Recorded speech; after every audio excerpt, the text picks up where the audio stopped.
আপনি কে? আমার আস্তানায় কি চাই? সেদিনের দ্বীপ্রহর ছিল জ্বলন্ত লাভার চেয়েও উত্তপ্ত। সূর্যিমামার রশ্মি ধরণীতে ছড়িয়েছিল ঠিক যেন অগ্নিশিখার প্রতিবিম্বের ন্যায়। চারিদিকে একটুখানি জল খুঁজে যাচ্ছিল প্রদীপ্তার ক্লান্ত অক্ষি দুটি। সেই জ্বলন্ত মরুভূমির ন্যায় পরিবেশে তেষ্টায় সম্পূর্ণ কাবু হয়ে পড়েছিল এক অল্প বয়সী রমণী। শহর নামক পরিবেশে নববসে, বিশাল শহরের বুকে সম্পূর্ণ নতুন এবং একা। কেউ নেই তার, অথবা আছে, তাদেরই খোঁজ করে বেড়াচ্ছে গভীর নেত্রযুগল।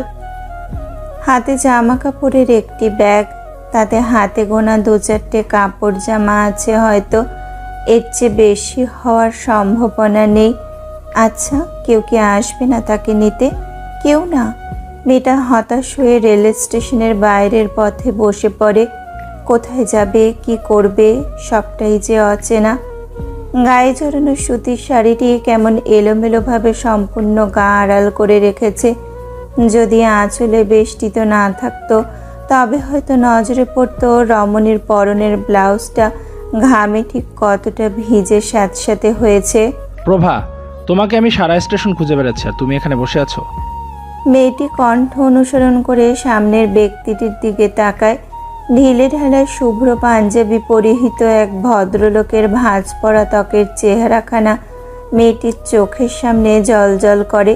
মেয়েটা এতক্ষণে বন্ধ হয়ে থাকা দম ছাড়ল, বড্ড ক্লান্ত কণ্ঠে বলল, আমিও আপনাকেই খুঁজছিলাম, ভেবেছিলাম আপনি বোধহয় আসবেন না। ভদ্রলোক ঠোঁট এলিয়ে হাসে সুধায়, ও মা, আসবো না কেন? এ আবার কেমন কথা? তুমি আমার মেয়ে, নতুন শহরে আহ্বান জানিয়ে ফেলে রেখে দিব, এমনটা ভাবো কেমন করে? মেয়েটা উঠে দাঁড়ায়, চিত্ত নিংড়ে বেরিয়ে আসতে চায় ঝুড়ি ঝুড়ি শব্দগুচ্ছরা। মনটা চায় বহুত কথা বলতে, অথচ মেয়েটা নিশ্চুপ রয়। নীরবে ভদ্রলোক রশিদ দেওয়ানের পিছু পথে হাঁটা ধরে। ভদ্রলোক রিকশা দাঁড় করায়, অতঃপর মেয়েকে নিয়ে রিকশায় চড়ে রওনা হয় বাড়ির পথে। আশ্চর্যজনকভাবে রাস্তায় দুজনের মাঝে কোনো টু শব্দটিও হলো না। কেউ কাউকে একটাবারের জন্য জিজ্ঞেস করলো না, কেমন আছো? রিকশা থামে একদম মেন রোডের পাশ ঘেঁষে দাঁড়ানো উঁচু দালানের সামনে। প্রদীপ্তা চোখ বুলিয়ে দেখে যায় শুধু, যতদূর চোখ যায় শুধু যানবাহনের লীলা আর উঁচু দালানের গাদাগাদি ছাড়া অন্যত্র কিছু চোখেই পড়ল না তার। তবে সব কিছুর ভিড়ে এই বাড়িখানা একটু বেশি আশ্চর্য রকম সুন্দর নয় কি? এই যে সাদা রঙের বিশালাকার বাড়িটার যত নিকটে এগোচ্ছে, প্রদীপ্তার তত হৃদয়ের স্পন্দন বৃদ্ধি পাচ্ছে। সে স্বপ্নেও এমন বিশাল বাড়ি দেখেছে কিনা সন্দেহ। আশেপাশে ফুলের বাগান এবং কি ঝর্ণাও আছে। আশেপাশে বানিয়ে রাখা মূর্তিগুলোর মুখ হতে জল পড়ছে। প্রদীপ্তার চক্ষুজোড়া সেই দিকেই দেখে যায় শুধু। নব ঘুরিয়ে বাড়ির ভেতরে প্রবেশ করল রশিদ দেওয়ান আর সাথে তার কন্যা প্রদীপ্তা। বাইরের উত্তপ্ত রবির উৎপাত যেন নিমেষেই ভুলে গেল মেয়েটা। দম করে এই শরীরটা কেমন ঠান্ডা হয়ে এলো। কি সাজগোজ সমগ্র বাড়ি জুড়ে, শীতল হয়ে আছে সম্পূর্ণ। হরেক রকমের আসবাব দ্বারা সাজানো প্রতিটি স্থান, দেওয়াল থেকে শুরু করে প্রতিটি জিনিস, প্রতিটি নকশা দেখে বিস্ময়ে হতভম্ব হলো প্রদীপ্তা। এমন বাড়িতে এই প্রথম আসা যে। গ্রামে বেড়ে ওঠা তার, জন্ম থেকে এই কাল অবধি ওই গ্রাম নামক সবুজাভ অঞ্চলের বাইরে পা রাখিনি কখনো। সেখানে সকলেরই মাটির ঘর কিংবা উচ্চ মধ্যবিত্ত যারা, তাদের টিনের ঘর। ওসবই এই অবধি দেখে এসেছে সে। হঠাৎ করে এই জীবনযাত্রা ধরল নতুন পথে। তাই তো ভাগ্যের পরিহাসে আজ সে তার বাবার কাছে, বাবার দ্বিতীয় সংসারে এসে হাজির হয়েছে। প্রদীপ্তাকে দেখে এক ভদ্র মহিলা হৈ হৈ করে এগিয়ে এলো। গমগমে গলায় বলা ধরল, কেমন আছো মা? আসতে কোনো অসুবিধা হয়নি তো? শরীর কেমন? নানা বাড়ির সবাই কেমন আছে? প্রশ্ন করতে করতে মহিলার মুখে ফেনা উঠে যাচ্ছে। কি প্রগাঢ় উদ্বিগ্নতা প্রদীপ্তাকে ঘিরে তার। প্রদীপ্তা অবাক নেত্রে চেয়ে রয় শুধু। এনাকে আজ প্রথম দেখেছে সে। অথচ মহিলা ভান করছে যেন সে প্রদীপ্তার কতকালের চেনা। প্রদীপ্তার একটু অসুবিধে হলো না বুঝতে যে ইনি হলেন রশিদ দেওয়ানের দ্বিতীয় পক্ষ। সতীনের মেয়ের সাথে এমন ভালো আচরণ করার কি আছে? প্রদীপ্তা খানিকক্ষণ ভাবে, তার মনে হয় পৃথিবীতে যত মানুষ আছে সবাই রঙিন, সবাই রং বদলাতে জানে। প্রদীপ্তার হাসি পায় নিজের ওপর। আচ্ছা, এত মানুষের ভিড়ে তার জীবনের রং ফ্যাকাশে কেন? এই যে মা নেই, মরে কবরের মাটিতে মিশে গেছে কোন কালে। ছোট থেকে বাবাকে কাছে পাওয়া হয়নি, নানি আর মামা মামি মিলে বড় করেছে, আর আজ সেই বাবাই তাকে নিজের কাছে রাখার জন্য পাগল হয়ে গেছে। যে বাবা এককালে বলেছিল আমার নতুন বউ এসেছে ঘরে, কোন মেয়ে চাইবে মৃত সতীনের সন্তান নিয়ে ঘর করতে? ওই বাবা আজ তার দ্বিতীয় স্ত্রীর নিকটে সানন্দে তুলে দিল এতদিন এতিম নামে পরিচিত মেয়েটিকে। আরও বিস্মিত কাণ্ড, ভদ্রমহিলা কতই না সুন্দর আচরণ করছে প্রদীপ্তার সাথে। প্রদীপ্তা নিঃসন্দেহে বলতে পারে সে তার 19 বছরের জীবনে কখনো এমন ভালো আচরণ পায়নি, কখনো মাতৃস্নেহ পায়নি। নানি বড় করেছে ঠিকই, তবে ভালোবাসেননি। প্রদীপ্তার ভালো লাগে নাকি খারাপ লাগে সে বোঝে না, সে শুধু নিষ্পলক চেয়ে রয় ভদ্রমহিলার পানে। রশিদ দেওয়ান স্ত্রীর আচরণে হাসলেন, বললেন, আহা শীতল, ছাড়ো তো মেয়েটাকে, ঘর দেখিয়ে দাও। অনেক পথ অতিক্রম করে এসেছে, হাত মুখ ধুয়ে খাবে তো নাকি? শীতল বেগম সায় জানান স্বামীর কথায়। প্রদীপ্তার দুনয়নে অবিশ্বাস্য চাহনি। এটা তার সেই বাবা যে কখনো প্রদীপ্তাকে দেখতে যাননি, মেয়েটা কেমন আছে খবর নেয়নি, শুধু ভরণ পোষণের মোটা অঙ্কের অর্থ পাঠিয়ে দেওয়াই যেই বাবার কাজ ছিল, সে আজ প্রদীপ্তাকে নিয়ে উদ্বিগ্ন। প্রদীপ্তা আরও কিছু নতুন চেহারার মানুষের মুখোমুখি হলো, তারাও তার সঙ্গে ভালো ব্যবহার করলো। জবাবে সে শুধু চেয়েই রইল, বলতে পারল না কিচ্ছুটিও। নিজের জন্য বরাদ্দকৃত রুমে সেই দরজা আটকে দিল সে। জীবনের ওজনটা তার বেশ ভারী লাগছে। হঠাৎ করে সব কিছু সাধারণ একটা মানুষের মতো হতে শুরু করাটা কিছুতেই মেনে নিতে পারছে না এই মস্তিষ্কটা। বাবার উপর কত শত রাগ অভিমান তার, তবুও নানির অত্যাচারের কাছে হার মেনে এখানে আসতে হলো। সহসা কী বা হলো রশিদ দেওয়ানের যে অবহেলিত সন্তানটিকে কাছে আনতে হলো? প্রদীপ্ত শুনেছে ওনার দ্বিতীয় পক্ষে কোনো সন্তান নেই, তাই হয়তো স্ত্রীর জোড়াজুড়ির ফলস্বরূপ প্রদীপ্তা আজ এখানে। প্রদীপ্তা যখন বসার ঘরে আসে তখন দেখে সোফা ভর্তি লোক একত্রে বসে গল্প করায় ব্যস্ত। প্রদীপ্তা এখানের কাউকেই চেনে না। প্রদীপ্তাকে দেখা মাত্রই রশিদ দেওয়ান একগাল হাসেন, মেয়ের হাত ধরে সকলের কাছে নিয়ে আসেন। দুজন ভদ্র মহিলা, দুজন ভদ্রলোক এবং 3 জন ছেলে মেয়ে বসেছিল সেখানে। রশিদ দেওয়ান প্রদীপ্তার উদ্দেশ্যে বলেন, ইনি তোমার বড় মামা হয়, আর ইনি বড় মামি, আর এই যে এনারা হলেন তোমার ছোট মামা মামি। প্রদীপ্তা ফ্যাল ফ্যাল নয়নে তাকিয়ে দেখে, তার মানে এটা শীতল বেগমের বাপের বাড়ি, ঘর জামাই থাকে তার বাবা। বুঝতে বেশি কাঠখড় পোড়াতে হয় না প্রদীপ্তার। সহসাই বড় মামি রুমকি ভীষণ নরম গলায় বলে ওঠেন, তুমি আমাদের লজ্জা পাচ্ছ প্রভা? আমরা তো তোমার আপনজন, এটা তো তোমারও বাড়ি। এখানে লজ্জা পেয়ে থেকো না তো, কাছে এসে বসো। প্রদীপ্তা এতক্ষণ পরে সে এবার খানিক কথা বলল। আমি লজ্জা পাচ্ছি না, সবাইকে চিনতে সময় লাগছে। হুট করে একটা ছেলে সোফা ছেড়ে ওঠে প্রদীপ্তার কাছে এসে দাঁড়াতে দাঁড়াতে গমগমে গলায় বলে ওঠে, নো টেনশন, আমি আছি তো। আমি তোমাকে সবার সাথে ভালোভাবে পরিচয় করিয়ে দেব। আগে তুমি আমার সাথে পরিচয় হও। আমি কাব্য এহসান। প্রদীপ্তা পুরো কথা শুনেছি কিনা কে জানে। অকস্মাৎ একটা ছেলে এমন লাফ দিয়ে তার কাছে এসে দাঁড়িয়েছে, এতেই তো মেয়েটার আতঙ্ক বেড়ে 6 গুণ। দ্রুত দূরত্ব বাড়ায় সে। সোফায় বসে থাকা মেয়েটা হেসে ফেলে হো হো করে। তার পাশে বসা ছেলেটাও ঠোঁট টিপে হাসে কাব্যের কাণ্ডে। তা দেখে কাব্য বিরক্ত হয়ে বলে, রুষা সাজিদ একদম চুপ। রুষা আর সাদিদ যেন হাসির মাত্রা আরো বাড়িয়ে দিল। তারা এবার লুটোপুটি খাচ্ছে, অথচ প্রদীপ্তা বোকার মতো এদের হাসার কারণ বুঝতেই পারল না। প্রদীপ্তার তো একদম হাসি পায় না, সে সারাদিন মুখ গোমরা করে থাকে, আর এরা অকারণে হাসছে। আচ্ছা, অকারণে মানুষ হাসে কিভাবে? প্রদীপ্তা হাসতে জানে না। কোনো একদিন না হয় ওদের থেকে জিজ্ঞেস করে নেওয়া যাবে। খাওয়া দাওয়া শেষে শীতল বেগম প্রদীপ্তাকে একটু বিশ্রাম নিতে বলেছিলেন, তবে প্রদীপ্তা তা চায়নি।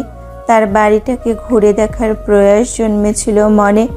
রিনরিনে গলায় বাড়িটা ঘুরে দেখার কথা শীতল বেগমকে জানালে সে প্রচণ্ড সাবলীল গলায় প্রদীপ্তাকে অনুমতি দিয়ে দেন। প্রদীপ্তা চেয়েছিল রুষাকে সঙ্গে নিতে, তবে ওদের সাথে তেমন ভালো সম্পর্ক না হওয়ায় অন্তর্মুখী স্বভাবের প্রদীপ্তা আর ডাকতে পারেনি। সারা বাড়ি ঘোরার পরিকল্পনা প্রদীপ্তার ক্ষীণ ছিল। সে শুধু বাড়ির বাহিরটাই দেখতে চাইছিল। সাঁঝের বেলা চলমান, মাগরিবের আজান দিতে হয়তো বেশিক্ষণ বাকি নেই। গ্রামে থাকলে এখন সে ঘরের ভেতরে চুপটি করে বসে থাকতো, আর আজ সে আলিশান দালানটি ঘুরে দেখায় ব্যস্ত। ঘুরতে ঘুরতে সে চলে এলো বাড়িটার পেছনের অংশে। সেখানে যেতেই প্রদীপ্তার চক্ষু চড়ক গাছ। বেশ ভালো অংশ জায়গা নিয়ে একটা সুইমিং পুল বানানো আছে সেখানে। নীল রঙা স্বচ্ছ টলটলে জল, শান্ত। এমন জিনিস সে জীবনেও দেখেনি। তাই তো আর একটু এগিয়ে গিয়ে ওটার কাছে দাঁড়ালো। মুখ দিয়ে অস্ফুট স্বরে বেরিয়ে এলো আদো আদো 3টে শব্দ। এত ছোট পুকুর? কথাটা বলে যেই প্রদীপ্তা জলে হাত দিতে যাবে, অমনি পেছন থেকে কেউ খপ করে ধরে ফেলে মেয়েটার ফর্সা হাতের কবজিটা। প্রদীপ্তা চমকে ওঠে, কাঁপে তার দেহ। তড়িৎ বেগে পেছনে ফিরে তাকাতেই চোখের আকৃতি হয়ে যায় রসগোল্লার ন্যায়। কোমর অবধি ছড়িয়ে থাকা কালো কেশ পেঁচিয়ে যায় সেই ব্যক্তির হাতের সঙ্গে। বেতাল কাঁপতে থাকে প্রদীপ্তার সর্বাঙ্গ। হরিণী চক্ষু যুগলে আতঙ্ক। গোলাপি অষ্টাধর তিরতির করে কাঁপছে। সামনে থাকা ব্যক্তিটি হৃদয় বকরিল করে, গম্ভীর কণ্ঠে শুধায়, আপনি কে? আমার আস্তানায় কি চাই? প্রদীপ্তার গলা দিয়ে স্বর বেরোয় না। পুরুষালী ভরাট কণ্ঠস্বর শুনে সে যেন আরো আটকে ওঠে। হৃদস্পন্দন বেড়ে যায় শতগুণ। প্রতিটি রোমরাজি কেঁপে ওঠে। দাঁড়িয়ে যায় তার শরীরের পশম। প্রদীপ্তা শুষ্ক ঢোক গিলে পুনরায় সে পুরুষ একইভাবে বলে ওঠে, হু আর ইউ? প্রদীপ্তা চক্ষু জোড়া বন্ধ করে নেয়। হাঁপড়ের ন্যায় ওঠানামা করছে বক্ষ। সবুজ শাড়ির আঁচলটা জলের সঙ্গে খেলা করতে মত্ত হয়েছে তখনই। প্রদীপ্তা শুষ্ক ঢোক গিলল। জিভ ধারা অধর ভিজিয়ে অস্পষ্ট কণ্ঠে বলল, ছাড়ুন, ছাড়ুন আমায়। সঙ্গে সঙ্গে লোকটি প্রদীপ্তাকে ছেড়ে দিল। প্রদীপ্তা এতক্ষণে বন্দি প্রাণটা ফিরে পেল যেন। সে দানবীয় আকৃতির মানুষটার হাত থেকে কোনো মতে মুক্তি পেতে প্রাণপণে পালানোর উদ্বেগ নিল বিধিবাম। এক কদম এগোতেই পেছন থেকে আঁচলে টান পড়ে। কলিজা ছলাৎ করে ওঠে প্রদীপ্তার। রক্ত সরে গিয়ে ফ্যাকাশে হয়ে যায় মুখশ্রী।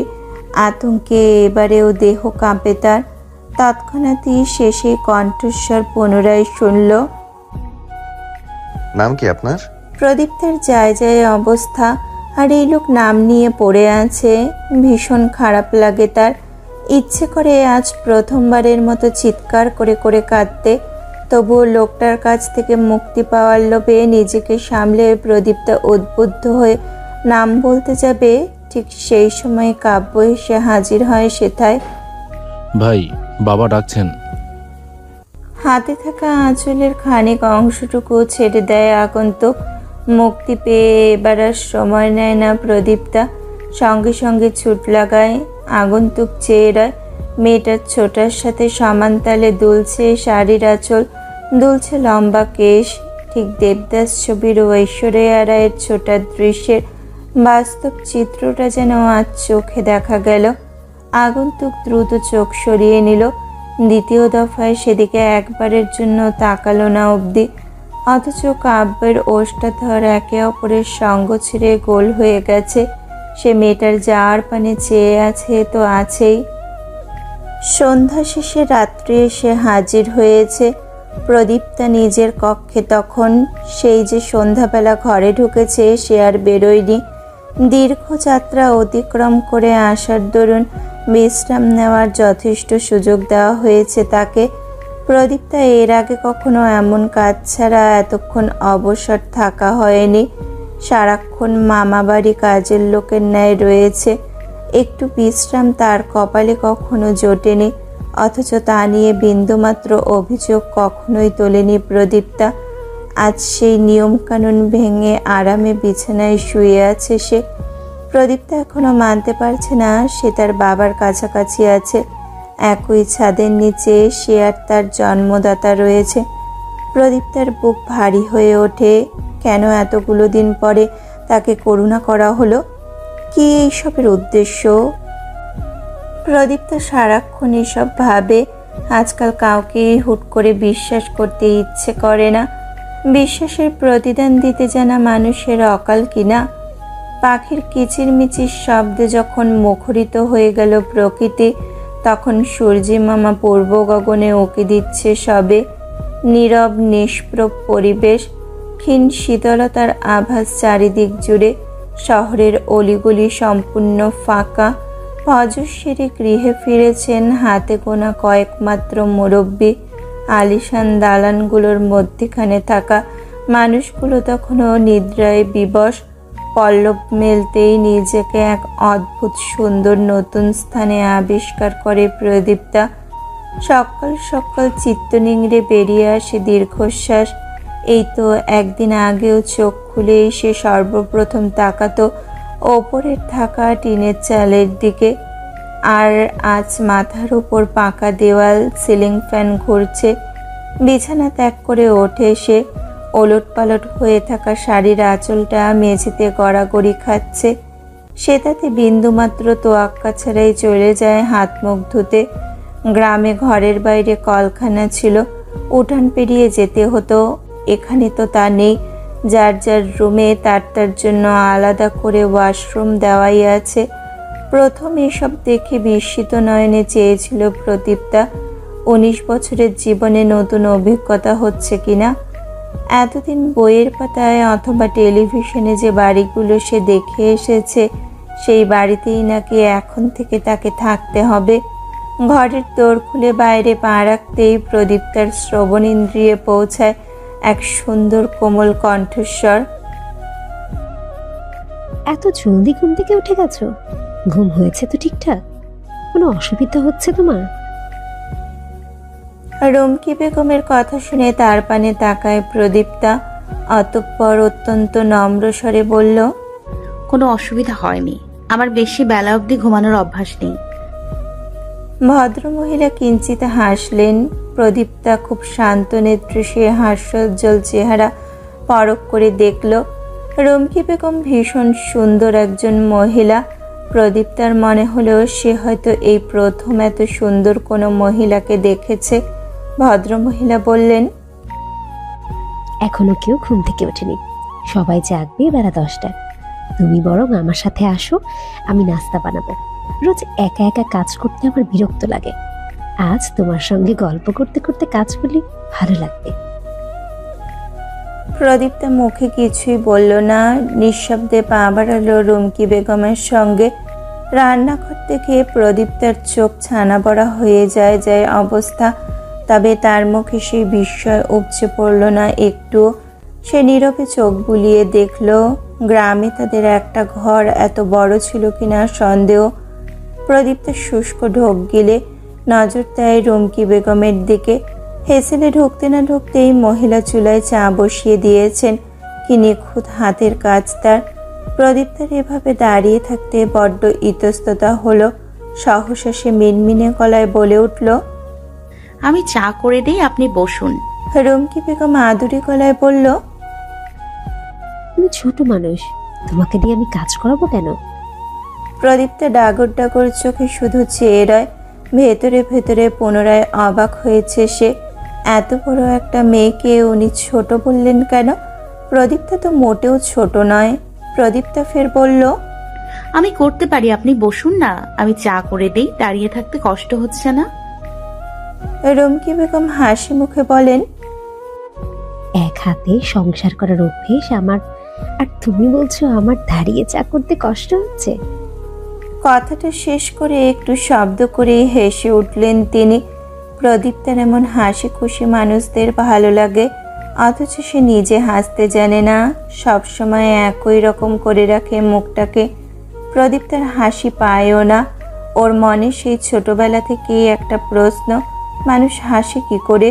তার ভাবনার সুতো কাটিয়ে রুমকি বেগমের কথায়, গ্রামের মেয়েরা কি সবাই শাড়ি পরে প্রভা?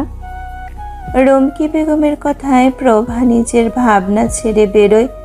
ওনার দিকে কিছুটা অপ্রস্তুত হয়ে তাকিয়ে ডানে বামে মাথা নেড়ে নরম গলায় বলল, না। রুমকি বেগম কপাল কুঁচকে তাকান, কৌতূহলী কণ্ঠে শুধান, তবে তুমি ছোট্ট শরীরে শাড়ি জড়িয়ে বড় বড় ভাব নিয়ে থাকো কেন? রুমকি বেগমের কথা শুনে নিজের শরীরের দিকে তাকায় প্রদীপ্তা। কোন দিক থেকে সে ছোট? আশ্চর্য তো, উনি কেন বারবার তাকে ছোট ছোট বলছেন? তবুও প্রদীপ্তা কোমল কণ্ঠে বলে, যখন থেকে আমি বুঝতে শিখেছি তখন থেকে আমি শাড়ি পরি।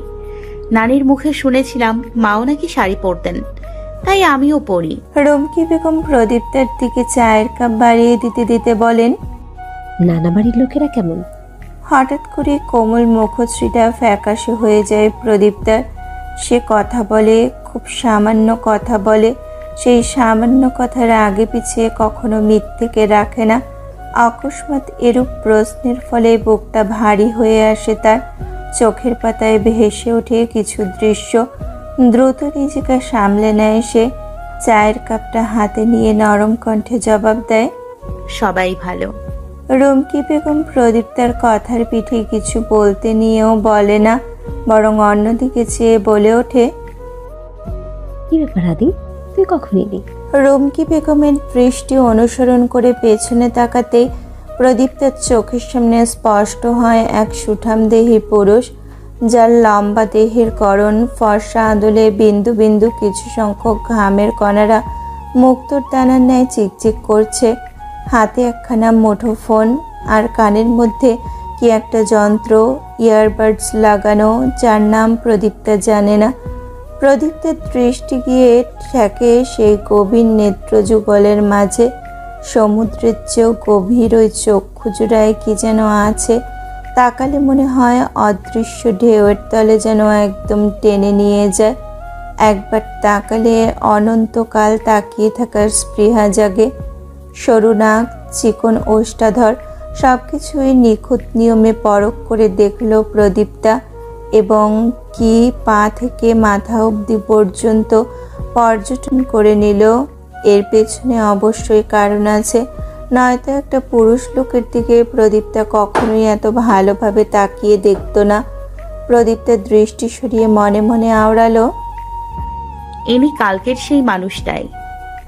এর মাঝে শোনা যায় পুরুষেলি গম্ভীর কণ্ঠস্বর, এক কাপ কফি চাই মা। রুমকি বেগম তার দিকে চেয়ে বলে, তুই দাঁড়া, আমি এক্ষুনি বানিয়ে দিচ্ছি। পরপরই রুমকি বেগমের দৃষ্টি আটকায় প্রদীপ্তার দিকে। চায়ের কাপ হাতে নিয়ে জড়সড় হয়ে দাঁড়িয়ে আছে মেয়েটা, চিবুক গলার সঙ্গে মেশানো। তা দেখে রুমকি বেগম তাড়া দেন, এ বাবা, চা তো শরবত হয়ে যাচ্ছে, খাচ্ছ না কেন? এখানে গরম লাগছে, তুমি বরং সোফায় গিয়ে বসো। প্রদীপ্তা রুমকি বেগমের দিকে এক পল চেয়ে রিনরিনে গলায় বলল, আমি চা খাবো না। রুমকি বেগম ভ্রু গোটায়। সে কি, চা খাও না তুমি? প্রদীপ্তা দ্রুত এপাশ ওপাশ মাথা নাড়ে, অর্থাৎ না। এই মুহূর্তে রুমকি বেগমকে দেখে মনে হলো সে যেন আকাশ থেকে পড়লেন। চক্ষু জোড়া রসগোল্লা বানিয়ে ভদ্রমহিলা অবাক হয়ে বলেন, যে চা খায় না সে কি আদৌ মানুষ? প্রদীপ্তা নিশ্চুপ মেঝের দিকে তাকিয়ে আছে। মনে মনে সে বলল, আমি জিন ভূতি বটে। অকস্মাৎ পুরুষালী ভরাট কণ্ঠস্বর কানে বাজতেই দেহ কেঁপে ওঠে প্রদীপ্তার। চা যেহেতু খায় না, তুমি বানিয়েছো কেন মা? আর ইনি হাতেই বা চায়ের কাপ তুলেছেন কেন? আমি অপচয় একদম পছন্দ করি না, জানো তো তুমি। কণ্ঠে কি তেজ, কি গাম্ভীর্য! প্রদীপ্তা আরো গুটিয়ে নেয় নিজেকে। মুখ দেখে বোঝার উপায় নেই তার প্রতিক্রিয়া কেমন, তবে ভেতরে ভেতরে অস্বস্তিতে দম আটকে আসছে তার। কথায় কথায় কেন যে চায়ের কাপটা হাতে তুলে নিল তা নিয়েই অনুশোচনা করছে এখন। রুমকি বেগম ছেলের পানে তাকিয়ে চোখ রাঙায়, কণ্ঠে যথেষ্ট রাগ এনে বলেন, এসব কেমন আচরণ আদি? আদিফের রুমকি বেগমের কথায় কোনো হেলদোল হলো না। সে পুনরায় গম্ভীর কণ্ঠে বলে ওঠে, ওনাকে চা শেষ করতে বলবে। কথাটা শেষ হতে না হতেই প্রদীপ্তা চায়ের কাপে চুমুক দেয়। অনিচ্ছা সত্ত্বেও জোরপূর্বক চা মুখে তুলতে শরীরটা রিরি করে ওঠে তার। এসবের গন্ধ সে কেন যেন সহ্য করতে পারে না, অসহনীয় লাগে। ভদ্রমহিলা তাদেরকে সন্তর্পণে দীর্ঘশ্বাস ফেললেন। তার ছেলের রাগে যে মেয়েটা ভয় পেয়েছে তা বুঝতে এক বিন্দু পরিমাণ অসুবিধা হলো না ভদ্রমহিলার।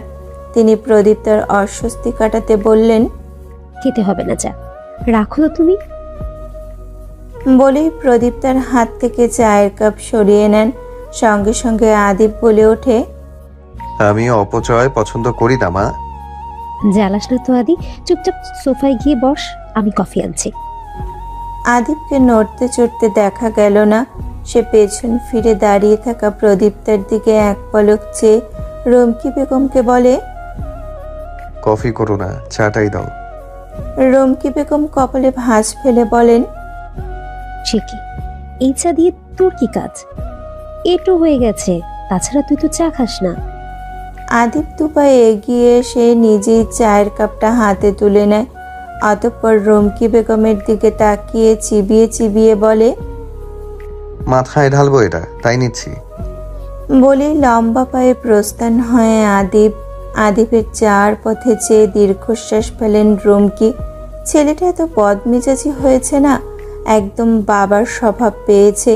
রুমকি বেগম করুণ কণ্ঠে বললেন, কিছু মনে করো না মা, ও এমনই। প্রদীপ্তার কোনো প্রতিক্রিয়া নেই। সে শুধু মিহি কণ্ঠে বলে, সমস্যা নেই, আমি কিছু মনে করিনি। বলে প্রদীপ্তাও বেরিয়ে যায় রান্নাঘর ছেড়ে। বসার ঘরে আসতেই পা দুটো থেমে যায় তার। কাল বাড়ির বাইরেটা ঘুরে ঘুরে দেখলেও ভেতরটা দেখা হয়নি। মানুষজন বেশি ছিল, আর প্রদীপ্তা বেশি লোকের সামনে থাকতে পারে না। তার ইতস্ততা বোধ হয়। আজ তো সবাই ঘুমন্ত। এই ফাঁকে তার মনটা খুব করে চাইল সারা বাড়ি ঘুরে দেখতে। সহসাই প্রদীপ্তার নজর পড়ে এই ঘরের একটা কোণার দিকে, যেখানে খুব সুন্দর করে তৈরি করা একটা বুকশেলফ। হরেক রকমের বইয়ের মেলা যেন সেথায়। প্রদীপ্তার চোখের পল্লব পড়ে না। বই তার সবসময়কার প্রিয়, কিন্তু তেমনভাবে পড়ার সময় পায়নি কখনো। আবার সময় পেলেও কিনে নিজের করতে পারেনি। বাবা যথেষ্ট অর্থ পাঠাতেন তার খরচাপাতির জন্য, তবে তার 4 ভাগের 1 ভাগও প্রদীপ্তার হাতে দেওয়া হতো না। বাবার কঠোরভাবে পড়াশুনো করার হুকুম ছিল। অর্থের লোভে নানি তাকে পড়িয়েছে। এই তো 3 মাস আগে উচ্চ মাধ্যমিক পরীক্ষা দিল।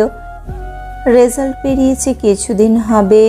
নানি, মামা, মামিরা অজস্র গালিগালাজ, ফরফরমাইশ, খাটাখাটনি করেও যথেষ্ট পড়েছে মেয়েটা। রাতে সবাই ঘুমিয়ে গেলে মোমবাতি জ্বালিয়ে পড়েছে। সেই সুবাদেই একটা ভালো ফলাফল ভাগ্যে জুটেছে তার। তবে তা দিয়ে এখন আর লাভ কি? বিশ্ববিদ্যালয়ে তার ভর্তি হচ্ছে না। যাই হোক, কলেজে থাকতে প্রায়ই লাইব্রেরিতে গিয়ে বই পড়তো প্রদীপ্তা। পরীক্ষা ব্যতীত কলেজের চৌখাট পেরোনো তার জন্য নিষেধ ছিল। মাঝে মাঝে খুব ঝড়ঝাপটা পুষিয়ে কলেজে যাতায়াত করেছে যতটা সম্ভব। এর জন্য অবশ্য মারও খেতে হয়েছে বহু। আসলে সব মানুষের জীবন অতটা সহজ হয় না। কঠিন জীবন নিয়েও মানুষ বাঁচে, শুধু রুহুটা মরে যায়। প্রদীপ্তা ছোট ছোট কদম ফেলে এগোয় বুকশেলফের দিকে। খুব বেশি কাছে এসে দাঁড়ায়, চোখ বুলিয়ে দেখে নেয় সমস্ত গুছিয়ে রাখা বইগুলো। পুরো বুকশেলফটা ভর্তি বই দেখে প্রদীপ্তার ইচ্ছে হয় সবটা ছুঁয়ে দেখতে, তবে সে ভুলেও বইগুলো ছুঁয়ে দেখে না। নিজেকে এই বাড়ির অতিথি কিংবা আশ্রিতা মনে করে এখানে এসেছে যেই মেয়ে, তার পক্ষে বাড়ির সমস্ত জিনিস নিজের মনে করে ছুঁয়ে দেখাটা বড্ড কঠিন কাজ। অস্থির হয়, কে কখন কি বলে বসে তার ঠিক আছে কি। প্রদীপ্তা যেই সেখান থেকে সরে পেছনে মুড়ে দাঁড়ায়, সঙ্গে সঙ্গে একজোড়া চক্ষু মুহূর্তের মধ্যে গ্রাস করে নেয় তাকে। প্রদীপ্তার অন্তঃস্থল কাঁপে হঠাৎ করে এই মানুষটার চোখের দিকে তাকিয়ে। সোফার ওপর কঠিন ভঙ্গিতে বসে প্রদীপ্তার এঁটো চাটা খেতে খেতে এদিকেই চেয়ে আছে আদিব। প্রদীপ্তা এলোমেলো দৃষ্টিপাত করল।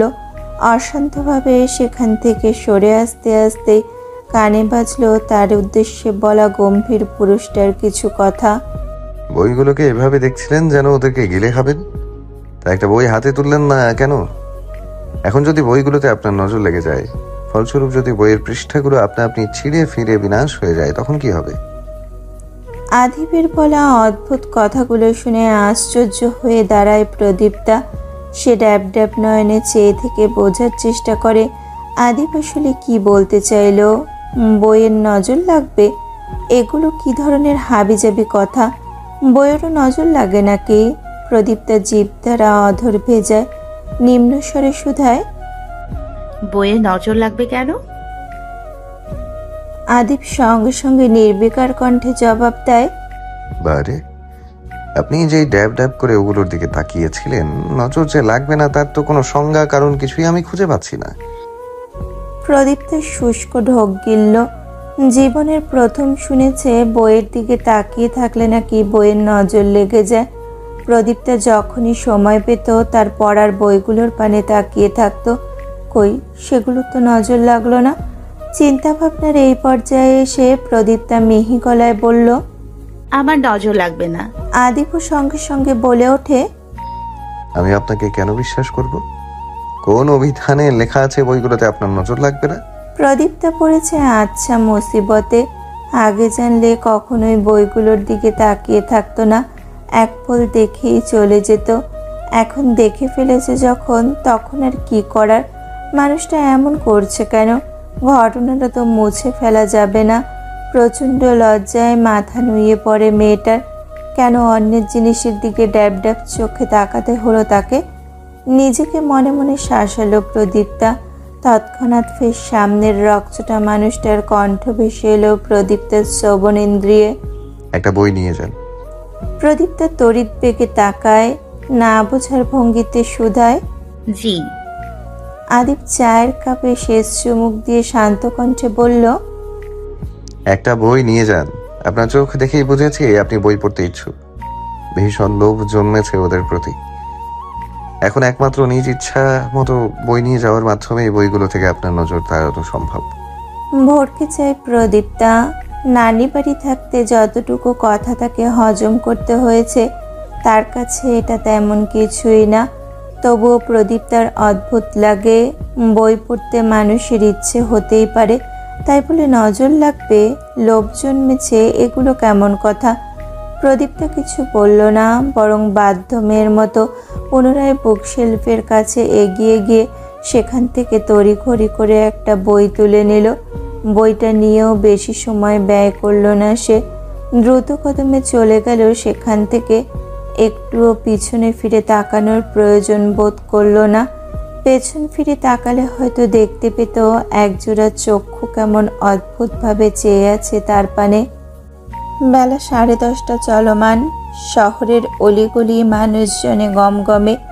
রাস্তায় যানবাহন চলাচল করছে। বেজায় ভিড়ভাট্টা এই সময়টাতে। কতজনের কত দিকে যাওয়ার তারা। সূর্য তার কঠোর রশ্মির প্রভাব ছড়িয়ে ছিটিয়ে দিয়েছে গোটা ভুবনে। সাফেদ রঙা অম্বর পানে তাকানো দায় সূর্যের উত্তাপে। তাছাড়া কজনই বা আজকাল অকাল্পনে চেয়ে থাকে সময় ব্যয় করে। দৈনন্দিন দিনের কর্ম সামলাতে গিয়েই তো সবার হিমশিম অবস্থা। কক্ষের দরজাটা খোলা, তবে পর্দাটা না ভালোভাবে। মাথার উপর সিলিং ফ্যানটা ঘুরছে। বিছানায় ওপর হয়ে শুয়ে বই পড়ায় খুব বেশি মগ্ন প্রদীপ্তা। এর আগে কখনো প্রেমের উপন্যাস পড়া হয়নি, যা পড়েছে সবই জ্ঞানের বই। তখন তড়িঘড়ি যে প্রেমের উপন্যাস হাতে উঠে গিয়েছে তা প্রদীপ্তা টের পেয়েছে নিজ কক্ষে এসে। প্রায় 3 ঘন্টা থেকে 3.5 ঘন্টা যাবৎ বই মশগুল সে। মোটা বইটার অর্ধেকের চেয়েও বেশি পৃষ্ঠা পড়া শেষ, হাতে গোনা কয়েক সংখ্যক পৃষ্ঠা বাকি। এমন সময় প্রদীপ্তার রুমে আগমন ঘটে শীতল বেগমের। বাহ, বই পড়ছো? তা কখন উঠছো ঘুম থেকে? প্রদীপ্তা দ্রুত উঠে বসে, বইটা পাশে রেখে নরম গলায় বলে। ভোরে। শীতল বেগম হাসেন, আদুরে গলায় বলেন, এত সকালে কেন উঠেছো? একা একা লেগেছে খুব, তাই না? প্রদীপ্তা ডানে বামে মাথা নেড়ে বলে। না, আন্টিও উঠেছিলেন। শীতল বেগম খানিক ভাবেন, অতঃপর ভ্রু কুঁচকে নিজ ভাবনাকে যাচাই করার জন্য বলেন, তোমার বড় মামির সাথে ছিলে? মামি হয়, এই কথাটা তো মনেই ছিল না প্রদীপ্তার। সে আরো চিন্তায় পড়েছিল কি নামে ডাকবেন ভদ্র মহিলাকে। প্রদীপ্তা মাথা নাড়িয়ে ছোট্ট করে বলে, জি। শীতল বেগম আর ঘাটেন না, প্রদীপ্তাকে তাড়া দিয়ে বলেন, নিচে চলো, খাবে। কাল রাতে তো কিছুই খাওনি। প্রদীপ্তার কথার অপেক্ষা করলেন না শীতল বেগম। সে এগিয়ে এসে প্রদীপ্তার হাতটা টেনে ধরলেন। প্রদীপ্তা এবারও বরাবরের মতোই ওনার দিকে তাকিয়ে রইল। শীতল বেগম এমন আচরণ করে কেন প্রদীপ্তার সঙ্গে? প্রদীপ্তা তো শীতল বেগমের নিজের সন্তান না।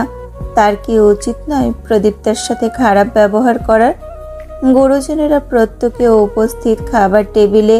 তাদের সঙ্গেই বসে খাচ্ছে কাব্য, সাদিদ আর রোনা। একজন মধ্যবয়স্ক মহিলা সবাইকে খাবার বেড়ে দিচ্ছেন। ইনি বাড়ির কাজের মহিলা।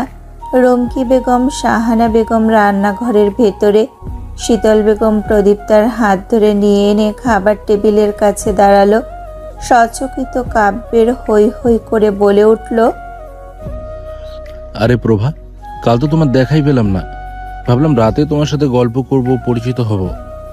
তা না, তুমি পড়ে পড়ে ঘুমালে। রুষাও কাব্যের সঙ্গে তাল মেলালো।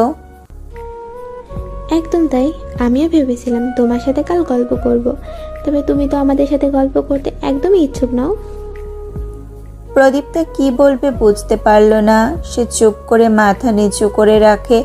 মানুষের সামনে তার কথা বলায় অস্বস্তি আছে, তাই তো সর্বদা চুপচাপ থাকে। এরই মাঝে বাড়ির কর্তা এমদাদ খান অর্থাৎ রুমকি বেগমের স্বামী রুষা আর কাব্যের উদ্দেশ্যে বলে ওঠেন, কতটা পথ জার্নি করে এখানে ও পৌঁছেছে জানো? যশোর থেকে ঢাকার পথ সম্পর্কে ধারণা আছে তোমাদের? এতটা জার্নি করে এসে ক্লান্ত হয়ে পড়াটাই তো স্বাভাবিক। গল্প করার জন্য তো আরও দিন আছে। মেয়ে কি চলে যাচ্ছে নাকি? ও তো এখানেই থাকবে। কাব্য আর রুষা চুপ করে বসে থাকে। এমদাদ খানের ওপরে কেউ কোনো কথা বলতে পারে না। ভীষণ মান্য করে এই মানুষটাকে সবাই। এমদাদ খান শীতল বেগমের দিকে তাকিয়ে বললেন, মেয়েটাকে খেতে বসা, কাল রাতে কিছুই তো খেলো না। শীতল বেগম রুষার ডান পাশের খালি চেয়ারটা প্রদীপ্তাকে দেখিয়ে ইশারায় বসতে বলল। নীরবে মেয়েটা গিয়ে সেখানে বসে পড়ল। এত মানুষের ভিড়ে খাবার কি গলা দিয়ে নামবে তা নিয়ে চিন্তায় আছে সে। এতগুলো অপরিচিত মানুষের মাঝে নিজেকে খুব একা মনে হলো তার। ছোটবেলা থেকেই তো সে একা। নতুন করে আরও একা লাগার কারণটা টের পেল না প্রদীপ্তা। শীতল বেগম নিজের হাতে খাবার প্লেটে সাজিয়ে দিলেন। খাবারের পরিমাণ দেখে ভেতরে ভেতরে ভীত হয় প্রদীপ্তা। দুবেলার খাবার একসাথে দিয়ে দিয়েছেন শীতল বেগম। এতটা খাওয়া প্রদীপ্তার পক্ষে সম্ভব নয় কোশমিন কালেও। এদিকে এতগুলো মানুষের সামনে খাবার কমিয়ে দিতে বলতেও লজ্জা লাগছে তার। প্রদীপ্তা চুপ করে খাবারের দিকে তাকিয়ে বসে রইল। ব্যাপারটা লক্ষ্য করলেন এমদাদ খানের ছোট ভাই এহসান খান। তিনি প্রদীপ্তার দিকে তাকিয়ে খুব সুন্দর করে বললেন, শোভা মা, কোনো অসুবিধা হচ্ছে তোমার? কি আদুরে গলার স্বর। প্রদীপ্তার হৃদয় শীতল হয়ে আসে। এই অবধি কেউ তার সাথে এত ভালো ব্যবহার করেনি যতটা ভালো ব্যবহার এই বাড়ির মানুষগুলো তার সঙ্গে করছে। এহসান খানের কথা অনুসরণ করে এমদাদ খানও ব্যাপারটা লক্ষ্য করলেন, সাথে রশিদ দেওয়ানও। এমদাদ খানও একইভাবে বললেন, কি হয়েছে প্রভা? খাবার পছন্দ হয়নি? অন্য কিছু খাবে? কি খাবে বলো, আমি বানিয়ে দিতে বলছি। অস্বস্তিতে ছেয়ে যায় মেয়েটা। সে মাথা নিচু রাখে, অতঃপর খুব কষ্ট করে মিনমিনে গলায় বলে, আমি এতটা খারাপ খেতে পারবো না। কথাটা বলা যেই না শেষ হলো অমনি যেন এক একজনের কথার বর্ষণ পড়তে লাগলো প্রদীপ্তের উপর। এমদাদ খান কঠিন তবুও শান্ত কণ্ঠে বললেন, সে কি, এতটুকু খাবার খেতে পারবে না? খাওয়া দাওয়ার এই অবস্থা বলেই তো শরীর চেহারা এই অবস্থা। এহসান খান বললেন, আমারও একই কথা। তোমার মতো মেয়ে যদি এটুকু খাবার না খেতে পারে তাহলে কি হয়? নিজেকে দেখেছ, না খেয়ে খেয়ে কি বানিয়েছ নিজেকে। রশিদ দেওয়ান বললেন, এটুকু তুমি খেতে পারবে প্রভা? তোমার শরীরের অবস্থা দেখে আমি কাল প্রচণ্ড অবাক হয়েছিলাম, আজ বুঝতে পারছি কি সেই কারণ। বাদ রইলেন না শীতল বেগমও। তিনিও স্নেহের সঙ্গে বললেন, 3টা পরোটা তো আর খুব বেশি হলো না প্রভা, মা আদর করে দিয়েছি, খেয়ে দেখো। তোমার মামির মার হাতের রান্না খুব মজা। খাওয়া শুরু করলে তোমার আর একবার নিতে ইচ্ছা করবে। সকলের কথার ভার এসে যেন চুপসে দিল মেয়েটাকে। প্রদীপ্তার মতো মেয়ের এতটুকু সাহস নেই বড়দের মুখের ওপর কোনো কথা বলার, তাই তো চিবুকটা গলায় গেঁথে নীরবে খাবারের প্লেটে হাত দিল। মনে মনে ভীষণ ভয়, কিছুতেই খাবার নষ্ট করা যাবে না। কিভাবে এতগুলো খাবার শেষ করবে তাও সে জানে না। একটু আগেই লক্ষ্য করেছে তার ঠিক বরাবর চেয়ারটায় সেই পুরুষ বসা, যে সকালে একগাদা কথা শুনিয়েছিল চা নষ্ট করার অপরাধে। প্রদীপ্তা নিশ্চিত আজ খাবার নষ্ট করলেও এই লোক প্রচুর কথা শোনাবে। যদিও এসবে অভ্যস্ত প্রদীপ্তা, তবুও অচেনা একটা মানুষের কাছ থেকে পাওয়া নিষ্ঠুর বাক্যগুলো মেয়েটার হৃদয়কে ফোড়ফোড় করে দেবে। আদিপ চুপচাপ নিজের মতো করে খাবার খাচ্ছে, কারো দিকে কোনো ধ্যান নেই তার। প্রদীপ্তা যখন একটা পরোটার অর্ধেক শেষ করলো ততক্ষণে আদিপ খাবার খেয়ে উঠে চলে গেছে। প্রদীপ্তার একটা পরোটা যখন সম্পূর্ণ শেষ হলো তখন বড়রা সবাই উঠে চলে গিয়েছে। টেবিলে শুধু রুষা আর সাদিদ। সহসা সাদিদ নরম গলায় বলে ওঠে, প্রভা, খেতে কষ্ট হচ্ছে? নিষ্প্রাণ চোখ দুটো তাকায় সাদিদের দিকে। ছেলে মানুষের সাথে কথা বলায় খুব সমস্যা আছে প্রদীপ্তার। সে শুষ্ক ঢোক গিলে ডানে বামে মাথা নাড়ল, বোঝালো, না। রুষা প্রদীপ্তার দিকে তাকিয়ে ঠোঁট চেপে হাসছে। আগে রুষার সাথে এরূপ ঘটনা ঘটত। রুষা যতটা খেতে পারবে তার চেয়ে বেশি খাবার দিয়ে রাখতো বাড়ির লোক। তবে রুষা মোটেও প্রদীপ্তার ন্যায় চুপচাপ তা মেনে নিত না। সে তখন উড়নচণ্ডী রূপ ধারণ করে নিজের ইচ্ছে মতো খাবার কমিয়ে নিত। অকস্মাৎ রুষা প্রদীপ্তার খাবারের প্লেট থেকে একটা পরোটা সরিয়ে রেখে দিল। প্রদীপ্তা তা দেখেও কিছু বলল না। রুষা এক চিলতে হেসে কোমল কণ্ঠে বলল, এইটুকু নিশ্চয়ই খেতে পারবে। প্রদীপ্তা হ্যাঁ বোধক মাথা নাড়ে। রুষা ক্ষীণ বিরক্ত হয় প্রদীপ্তার আচরণে। সে বেজায় ক্ষুণ্ণ গলায় বলে ওঠে, তুমি এত কম কথা বলো কেন? কিছু জিজ্ঞাসা করলে শুধু মাথা নাড়ো। কথা বলতে তোমার কিসের সমস্যা? প্রদীপ্তা খাওয়া থামায়, প্লেটের থেকে দৃষ্টি সরিয়ে রুষার দিকে নিক্ষেপ করে। রুষা তা দেখেও অপ্রসন্ন কণ্ঠে বলে, তাকিয়ে থাকো কেন? কথা বলো, কথা বলে মন ভালো থাকে। প্রদীপ্তা কি বলবে বুঝতে পারে না। তার কম কথা বলা নিয়ে যে কেউ না কেউ বিরক্ত হবে তা প্রদীপ্তা আগে থেকেই জানতো। তবে করার কি আছে, সে সত্যি কথা বলতে জানে না। মাঝে মাঝে প্রদীপ্তার নিজেকে শোভা গল্পের শোভা মনে হয়, যে বাক প্রতিবন্ধী। তবে সে তো তা নয়। সৃষ্টিকর্তা তাকে কথা বলার সক্ষমতা দিয়েছেন। তবে সে বলতে পারে না। মানুষের সঙ্গে মিশতে তার ভয় হয়, কথা বলতে গেলে অস্বস্তি হয়। এজন্যই তো প্রদীপটা কখনো কোনো বন্ধু ছিল না। সে নিজেই নিজের সব কিছু হয়ে চলে এসেছে অনন্তকাল। রুষা পুনরায় বলে, আচ্ছা, তুমি কি গ্রামে থাকতেও এমন চুপচাপ ছিলে? প্রদীপ্তা ওপর নিচ মাথা নাড়ে, অর্থাৎ হ্যাঁ। রুষা প্রদীপ্তার আচরণে কি করবে বুঝতে পারে না। মনকে মানায়, নতুন পরিবেশে প্রদীপ্তার মানিয়ে নিতে সময় প্রয়োজন। তবুও সে নিস্পৃহ কণ্ঠে বলে, মাথা নেড়ো না আপু, আমি ভীষণ কথা বলতে পছন্দ করি এবং প্রচণ্ড মিশুক একটা মেয়ে। তুমি আমার সামনে চুপ করে থাকলে আমার বিরক্ত লাগে। তুমি আর কারোর সাথে কথা বলো আর না বলো, আমার সাথে বলবে প্লিজ। আমি তো তোমার ছোট বোন হই, বলো। এতদিন বাড়িতে কোনো সঙ্গী ছিল না, তুমি এসেছো বিধায় আমি খুব খুশি হয়েছি। কেননা বরাবরই বড় বোনের খুব শখ ছিল আমার। সেই বড় বোন আমার সাথে কথাবার্তা বলবে না, আমার খারাপ লাগবে। প্রদীপ্তা খুব মনোযোগ সহিত রুষার কথাগুলো শুনল। মনে মনে নিজেকে খুব ছোট লাগে তার। কখনো কেউ তাকে এতটা বেশি কিছু ভাববে তা কল্পনার বাইরে ছিল প্রদীপ্তার। প্রদীপ্তার ভীষণ খারাপ লাগে নিজের স্বভাবের জন্য। সে যে কেন এতটা অন্তর্মুখী স্বভাবের। প্রদীপ্তা মিহি কণ্ঠে বলে, রুষা প্রদীপ্তার দিকে তাকিয়ে শান্ত কণ্ঠে বলল, স্বভাবটা পাল্টে নেওয়া যায় না? প্রদীপ্তা শুষ্ক ঢোক গিলল, জিভ দ্বারা অধর ভিজিয়ে অস্পষ্ট কণ্ঠে বলল, কিভাবে করব?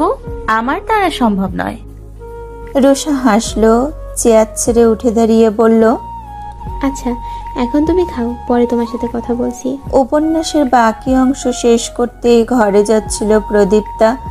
যেই ঘরের ভিতর পা রাখবে অমনি হাতে সজোরে টান অনুভব করায় বাধা পড়ে তার যাত্রায়। প্রদীপ্তা পেছন ফিরে তাকায়। রুষার হাস্যোজ্জ্বল চেহারাটা তার সামনে জলজল করে ওঠে। রুষা হাসি মুখে বলে, পরে রুমে যেও, এখন আসো, তোমাকে সারা বাড়ি ঘুরিয়ে দেখাই। প্রদীপ্তা রুষার দিকে তাকিয়ে রইল কিছুক্ষণ, মানা করল না আর। এতদিন একা একা থাকার পর এবার যদি রুষার মতো একটা বন্ধু স্বরূপ বোন জুটে ভাগ্যে, তবে তো আর খারাপ হয় না। প্রচণ্ড রোদ্দুর ছড়িয়ে ছিটিয়ে পড়েছে ছাদের এ সীমান্ত হতে ও সীমান্ত। খাঁ খাঁ রোদের তাপে টকবক করছে মাথার তালু। এই ভর দুপুরে রুষার সঙ্গে ছাদে পা রাখল প্রদীপ্তা। প্রদীপ্তা ছাদ থেকে রীতিমতো হতবিহ্বল, কিংকর্তব্য বিমূঢ়। এখানে আসার আগে সে মনে মনে যা কল্পনা করেছে তার চেয়ে বেশি সুন্দর এটা। চারপাশে ফুল গাছের টব, দোলনা বসানো আছে, এমনি বসার জন্য জায়গা করা আছে আরও কত কি। প্রদীপ্তার মনে হলো সে কোনো ফুটবল খেলার মাঠে দাঁড়িয়ে আছে। ছাদ এত বিশাল হয়। প্রদীপ্তা মনে মনে ভাবল, এই ছাদটা তো তার নানা বাড়ির উঠানের চেয়ে 5 গুণ বড়। রুষা সামনে এগোতে এগোতে বলে, সবাই বলে আমাদের বাড়ির ছাদটা নাকি খুব সুন্দর, তবে আমি বেশি ছাদে আসি না, খুব বেশি প্রয়োজন হলে আসি। কিছুক্ষণ চুপ করে রুষা ফের বলে, কিন্তু তোমার যখন খুশি তুমি ছাদে আসতে পারবে, কোনো নিষেধাজ্ঞা নেই। ছাদ সবসময় খোলাই থাকে, কখনো ছাদের দরজায় তালা পড়ে না। প্রদীপ্তা রুষার কথাগুলো খুব ভালোভাবে শুনছে, আবার ছাদে চোখ বুলিয়েও দেখছে সমস্তটা। প্রদীপ্তা প্রচণ্ড মুগ্ধ। খোলামেলা ছাদটায় দাঁড়িয়ে বুক ভরে নিঃশ্বাস নেওয়া যায়। সম্পূর্ণ না হোক অল্প বিস্তর প্রকৃতিকে অনুভব করা যায়। সবটা কেমন সুন্দর। প্রদীপ্তা ছাদের রেলিং ঘেঁষে দাঁড়ালো। এদিকটা থেকে সম্পূর্ণ রাস্তাঘাট দেখা যায়। প্রদীপ্তা দেখলো সড়কে চলতি গাড়িগুলো, আশেপাশের বড় বড় দালানগুলো। রুষা এসে প্রদীপ্তার পাশে দাঁড়ালো, নরম গলায় বলল, তোমার কাছে কেমন লাগলো আমাদের ছাদ? প্রদীপ্তার সামনের দিকে নজর স্থির রেখেই জবাব দিল, ভীষণ সুন্দর। রুষা মৃদু হাসলো। এখন তো খুব রোদ, তেমন একটা ভালো লাগছে না। বিকেলে এসে দেখো, আরো ভালো লাগবে। আর রাতে তো সবচেয়ে বেশি সুন্দর লাগে। বাতাসের বেগে উঠছে প্রদীপ্তার ললাটের মধ্যে এসে ভিড় করা চুলগুলো। শাড়ির আঁচলটাও উড়ছে। রোদ থাকলেও প্রচণ্ড বাতাস ছাদে। প্রদীপ্তা শাড়ির আঁচলটা টেনে কাঁধ ঢেকে নিল। ক্ষুদ্র চুলগুলো কানের পিছনে গুজে রুষার পিছু পিছু হাঁটা ধরল। যেতে যেতে রুষা প্রদীপ্তাকে বাড়ির সবার পরিচয় একদম মুখস্থ করিয়ে দিল। আমি সাদিদ ভাইয়া আর কাব্য ভাইয়ের সাথেই লেগে থাকি, যখন ভাইয়ারা বাড়ি থাকে আর কি। দুজনেই ছোট চাচু, মানে এহসান খানের গুণধর পুত্র। সাদিদ ভাইয়া বাড়িতে খুব কম থাকে, পুলিশ তো সারাক্ষণ ডিউটি লেগেই থাকে। কাব্য ভাইয়াও ব্যস্ত মানুষ, তিনি ডাক্তার, চেম্বার, ওটি ইত্যাদি মিলিয়ে ভাইয়াও চাপেই থাকে। বাবা চাচু বাড়িতে থাকে না, ফুপাও নিজের কাজে চলে যায়। আমিও তেমন একটা বাড়িতে থাকি না, কলেজ টিউশন সব সেরে বিকেলে বাড়ি ফিরি। বাড়িতে শুধু মা, ছোট মা আর মামুনি। প্রদীপ্তা বেশ কৌতূহল নিয়ে বলে, ছোট মাকে, মামুনিকে? রুষা বলল, ছোট মা হচ্ছে কাব্য ভাইয়া সাদিদ ভাইয়ার মা, আর মামুনি হচ্ছে তোমার মা। তোমার মা? কথাটা কানের মধ্যে খুব প্রখরভাবে গিয়ে ঠেকলো প্রদীপ্তার। তার মা তো এই পৃথিবী ত্যাগ করেছেন অনেক আগে। প্রদীপ্তার কি আর কোনো মা থাকার কথা? যদি থাকতো তাহলে এত বছর খোঁজ কেন নেয়নি কোনো? সে শীতল বেগম যতই আদর যত্ন করুক প্রদীপ্তাকে, উনি আগে তো প্রদীপ্তাকে কখনো দেখতে গ্রামে যাননি, একটাবার খোঁজ নেননি। তাহলে ওই ভদ্র মহিলাকে কেন মায়ের জায়গায় বসাবে প্রদীপ্তা? তার পক্ষে সম্ভবই না। প্রদীপ্তার ভাবনার সুতো কাটিয়ে শক্তপোক্ত কিছুর সঙ্গে ধাক্কা খেয়ে কোনো রকমের সিঁড়ির হাতল ধরে পড়ে যাওয়া থেকে বাঁচতে সক্ষম হয় সে। কিসের সাথে ধাক্কা লেগে পড়তে বসেছিল সেই উৎস খুঁজতে গিয়েই চক্ষু চড়ক গাছ হলো প্রদীপ্তার। শুকনো মুখে বিষম খেল সে। আশপাশটা সুগন্ধে মম করছে। প্রদীপ্তা অনুভব করলো সেই সুঘ্রাণ। তবে সব কিছু উপেক্ষা করে প্রদীপ্তা প্রচণ্ড লজ্জায় পড়ল। লজ্জায় লাল টকটকে হয়ে উঠল ফর্সা আদল। ধাক্কা খাওয়ার জন্য কি অন্যত্র কিছু ছিল না? শেষে কিনা বদমেজাজি মানুষটার সঙ্গে ধাক্কা লাগতে হলো। প্রদীপ্তা মনে মনে নিজেকে খুব বকলো। ছোট মাকে, মামুনিকে? ছি প্রদীপ্তা, চোখ কি ছাদে ফেলে এসেছিলে নাকি? কেন এমন বোকা বোকা আচরণগুলো করিস? একটা মহিলার সাথে ধাক্কা লাগতো তাও কোনো ব্যাপার ছিল না, কিন্তু আদিপ তো একজন পুরুষ মানুষ আশপাশে থাকলেই তো গুটিয়ে থাকে প্রদীপ্তা। সেখানে তার দেহের সাথে ধাক্কা লাগাটা প্রদীপ্তার কাছে বড্ড লজ্জার বিষয়ই বটে। প্রদীপ্তা চিবুক গলায় নামিয়ে নেয় আস্তে করে। শরীরের পশমগুলো কেমন দাঁড়িয়ে পড়েছে, অথচ যার সাথে ধাক্কা লেগেছে তার কোনো হেলদোল নেই। সে সম্পূর্ণ ব্যাপারটাকে উপেক্ষা করে রুষাকে ভারী কণ্ঠে জিজ্ঞেস করে, এই সময় ছাদে কেন গিয়েছিলি? রুষা প্রদীপ্তার দিকে এক পলক তাকিয়ে বলল, আপুকে সাইডটা দেখাতে নিয়ে গিয়েছিলাম। আদিপ মাথা নিচু করে ঠায় দাঁড়িয়ে থাকা প্রদীপ্তার দিকে তাকালো। অতঃপর বিনা বাক্যে গটগট পায়ে সিঁড়ি বেয়ে উপরে চলে গেল। রুষাও প্রদীপ্তার হাত ধরে নিচে নেমে এলো। আস্তে আস্তে এও বলল, এটা আমার ভাইয়া, এবারের বড় পুত্র।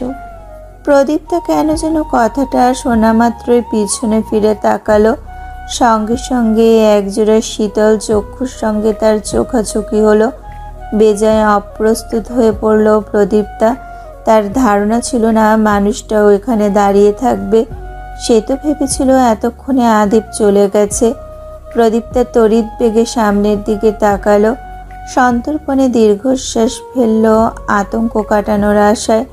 পিছে দূর আকাশের পানে চেয়ে কোনো এক ব্যক্তি বলে উঠল, গভীর সেই নয়ন জোড়ায় কেউ তাহার হৃদয় হারায়, মায়াবী দৃষ্টির কঠিন ভাস করে কে ঘটিল মোর সর্বনাশ। পরন্ত বিকেল, খানবাড়ির পরিবেশ নীরব।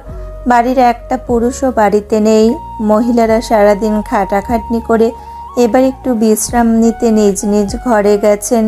রুষা ঘুমাচ্ছে, রুমকি বেগমও ঘুম। শাহানে বেগম আর শীতল বেগম কি করছেন তা অজানা। প্রদীপ্তা তখন উপন্যাস পড়ায় ব্যস্ত। সকালে যেই বইটা পড়ছিল সেই বইটা শেষ হলো সবে। শেষ পৃষ্ঠায় সমাপ্ত লেখাটাতে এসে থামল প্রদীপ্তা। প্রথমবার উপন্যাস পড়ে সে ঘোরে পড়ে গেছে। এখন মন উপন্যাসের চরিত্রগুলোকে চাইছে। প্রদীপ্তা জোরে শ্বাস ফেলে বইটা হাতে নিয়ে খাট ছেড়ে উঠল। যেখানকার বই সেখানে রেখে আসাটাই শ্রেয়। যেহেতু পড়া হয়ে গেছে, যেই ভাবা সেই কাজ। বইটা হাতে নিয়ে প্রদীপ্তা বেরোয়। মৌন নীরব বাড়িটার মধ্যে প্রদীপ্তা একাই হয়তো জাগ্রত ব্যক্তি। বইটাকে নিজ স্থানে রেখে দিয়ে সেখানে ঠায় হয়ে দাঁড়িয়ে পড়ল সে। আর একটা বই নিতে ইচ্ছে করছে, কিন্তু আর একটা বই নিলে যদি বদমেজাজি ছেলেটা এসে কিছু বলে, কি দরকার যেচে অশান্তি ডেকে আনার।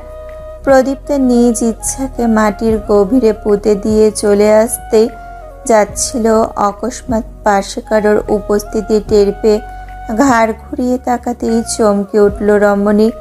আবার সেই মানুষটি। এনার কি কোনো কাজকর্ম নেই? বাড়িতেই পড়ে থাকেন আর যখন তখন ভূতের মতো আবির্ভাব হন।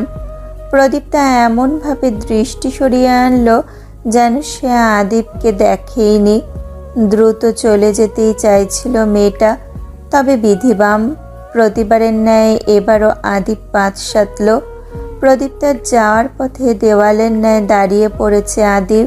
তার হাত দুটো বুকের সঙ্গে ভাঁজ করা, গলা শুকিয়ে এলো প্রদীপ্তার।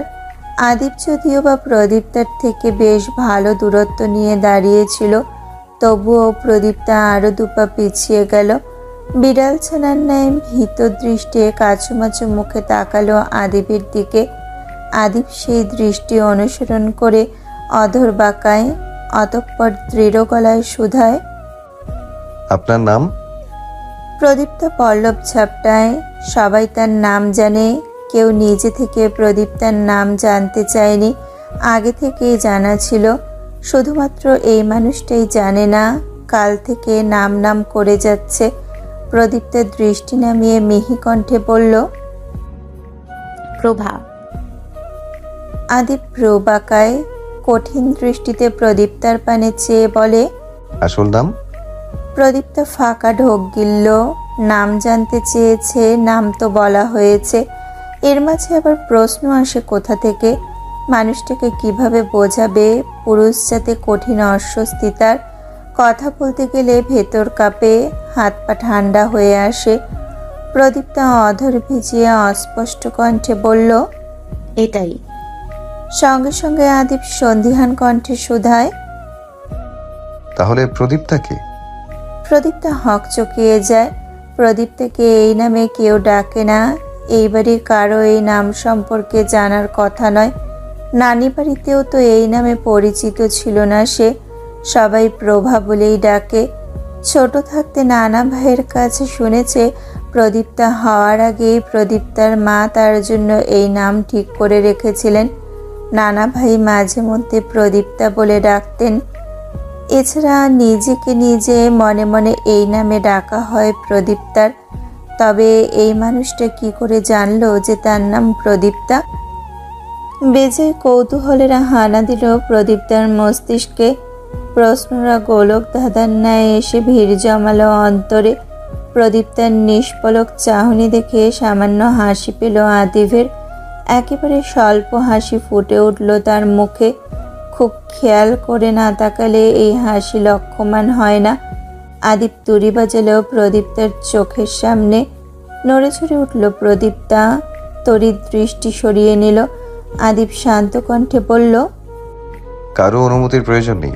এখানে যথেষ্ট এই বই আছে, আপনার যখন যেটা ইচ্ছে নিয়ে গিয়ে পড়বেন। তবুও যদি মনে হয় এখানে আপনার পছন্দের কোনো বই নেই, আমাকে বলবেন, এনে দিব। এ বাড়িতে কেউ বই পড়ে না, তাই ধরে নিন এগুলো আপনারই সব। প্রদীপ্তা ডান দিকে মাথা কাত করে সম্মতি জানায়। আদিব সামনে থেকে সরে দাঁড়ায়। প্রদীপ্তা বুঝতে পারে তাকে যাওয়ার জন্য জায়গা করে দিয়েছে মানুষটা, তাই তো সেও আর দাঁড়ানোর প্রয়োজন বোধ করে না। চুপচাপ হাঁটা ধরে। অকস্মাৎ আদিব পেছন থেকে টেনে ধরে প্রদীপ্তার শাড়ির আঁচলটা। অতর্কিত কাণ্ডে ভড়কে যায় প্রদীপ্তা। কাঁপে বাঁ পাঁজরের বন্দি হৃৎপিণ্ডটা। অদ্ভুতভাবে কম্পিত হয় ছোট্ট দেহটা। হাত পা জমে বরফ। মাত্রই না মানুষটা যাওয়ার জন্য পথ করে দিল, এখন তবে কেন পুনরায় আটকে ধরেছে এই পথ, তাও আবার এমন উদ্ভট আচরণের মাধ্যমে? ভীত প্রদীপ্তা পেছন ফিরে তাকায়। আদিপ তখন পূর্ণ দৃষ্টিতে তার পানে চেয়ে। মানুষটার চোখের পলক পড়ছে না। দিন দুনিয়া ভুলে সে যেন নিজেকে সম্পূর্ণ বিলিয়ে দিয়েছে প্রদীপ্তার মধ্যে। প্রদীপ্ত শুষ্ক ঢোক গিলল, আতঙ্কে হাত দুটো শক্ত করে মুষ্টিবদ্ধ করে নিল। তৎক্ষণাৎ আদিবের সুন্দর কণ্ঠস্বরে বলা কথাগুলো কর্ণধারে বেজে ওঠে।